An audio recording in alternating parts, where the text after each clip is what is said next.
Lifting the debt ceiling is not a social policy. Lifting the debt ceiling is increasing the massive imbalances of the US economy. It is true that there is a negotiation to reduce some of the discretionary spending, but discretionary spending is about 1/3 of the overall budget in the United States.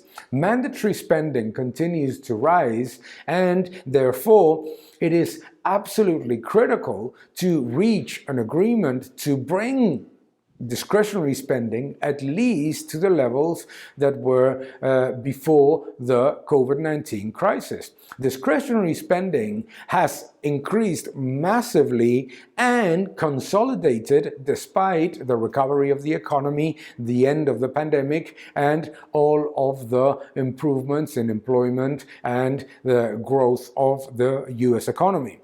Therefore, the debt ceiling negotiation may look ridiculous because it's going to be lifted anyway, but the negotiation is critical. And it's critical because discretionary spending needs to be reduced. Furthermore, the growth in discretionary spending needs to be curbed very significantly to limit the bloated level of government spending that adds to the already rising mandatory spending. And it is essential to keep the confidence in the US economy, because the US dollar as a world reserve currency, the treasury bills as the lowest risk asset in investor portfolios, and the value of US debt as a reserve for global central banks is a danger if the government continues to spend massively above its receipts and continues to increase the debt to unsustainable levels. The US economy has a very significant additional access to credit because of its global demand.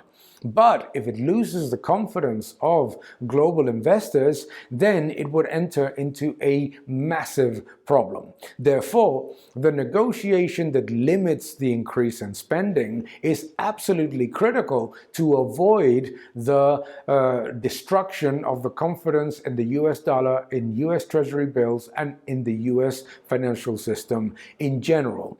It is not an irrelevant factor.